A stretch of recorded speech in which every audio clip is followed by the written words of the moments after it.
Então, por isso que o Brasil atravessa, às vezes, crises econômicas sérias. No final do governo militar, nós havíamos tomado dívida externa excessiva para financiar gastos de governo, sempre o governo que vai gastar, que vai salvar o país, etc. Nós fomos para o endividamento excessivo externo. Aí tivemos crises cambiais recorrentes. Aí depois começamos a financiar com moeda. Aí fomos para 2 surtos de hiperinflação. 5.000% em 89 e 2.500% em 94. Nossa, cara, eu lembro de uns comerciais da Casa e Vídeo vendendo a prazo com juros de apenas 50% ao mês. É isso.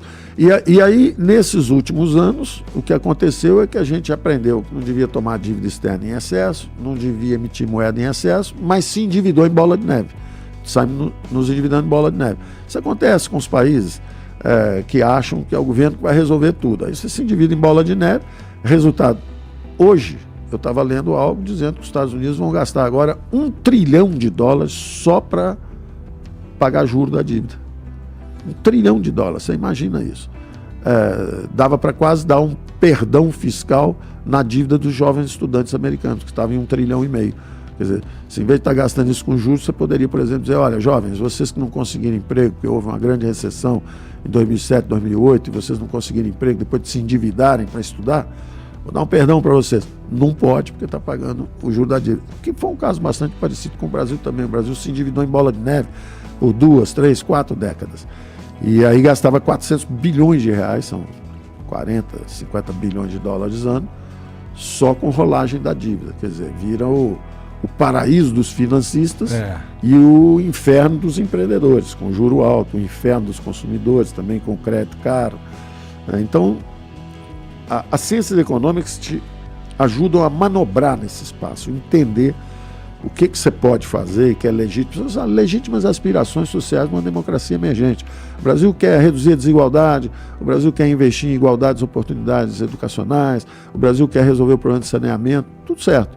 Agora, você precisa ter eficiência, gerir bem os recursos, senão você, a pretexto de ajudar a turma do lado de cá, você acaba tornando a vida deles um inferno, que é o que aconteceu com Venezuela, com a Argentina, com esses países que não souberam ter uma boa gestão. Mas essa vamos lá, para se tornar essa merda toda, não é, sei lá, em 5 anos, leva um tempo também de políticas, de certa forma, incorretas, na tua opinião. Você muda a direção muito rápido, quer dizer, nós mostramos que é possível, mesmo no meio de uma pandemia, de uma crise imensa, foi a maior configuração de crise, porque não quero agora ficar falando de governo em si, mas explodiu lá o Brumadinho, logo no início do governo.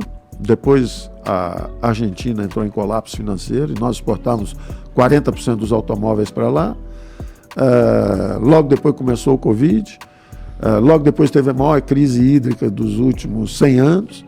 Quer dizer, então é um choque atrás do outro. Mas você fazendo a coisa certa, com os bons princípios macroeconômicos, nós atravessamos. Atravessamos e colocamos o Brasil. Eu me lembro, você vê agora, eu cansei de falar isso, vocês vão passar o ano revendo inflação para baixo e revendo crescimento para cima. Falei isso o ano passado inteiro. O ano passado inteiro ficaram revendo o crescimento para cima, dizia que tem uma recessão e tal, teve um crescimento de 3%, 2,9%. Esse ano, não, a recessão foi para o ano que vem, no ano que vem vai ter recessão, que era agora 23%.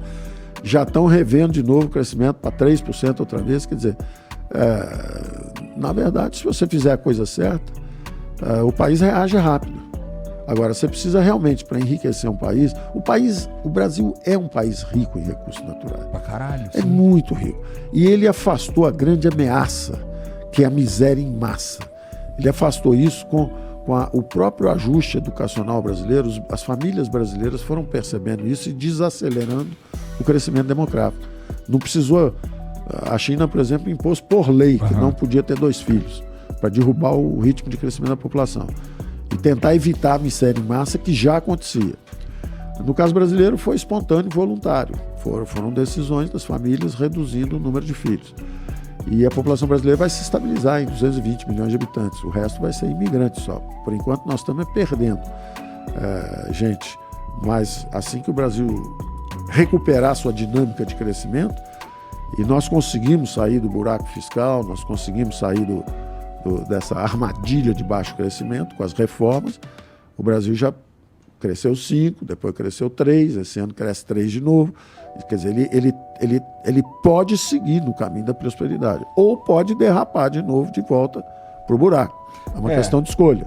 Então, assim, eu sei que tu não quer ficar falando muito de governo e tal, que agora tu é professor, mas, porra, esse crescimento desse ano, ele, na tua opinião, é reflexo do que foi feito no ano passado, por exemplo, ou nos últimos anos? Tem sempre vários componentes, né? Tem uma boa safra agrícola esse ano, que foi resultado do que plantamos no ano passado. Tem um fluxo de investimentos colossal, justamente colossal. Nós deixamos mais de 900 bilhões de reais, são mais de 200 bilhões de dólares. São 2 planos Marshall. O plano Marshall são 100 bilhões de dólares. Nós deixamos 200 bilhões de dólares de contratos assinados para os próximos 10 anos.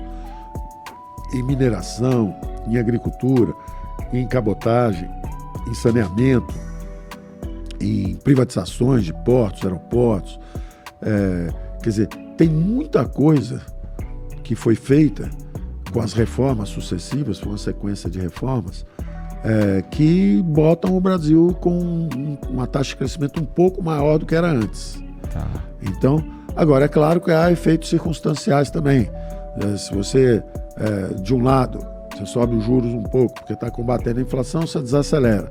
De outro lado, você deu aumento de salário para o funcionalismo público, você já empurra um pouquinho o consumo para frente. Então, é uma mistura complexa. Mas a verdade é que o Brasil estava recuperando a sua dinâmica de crescimento.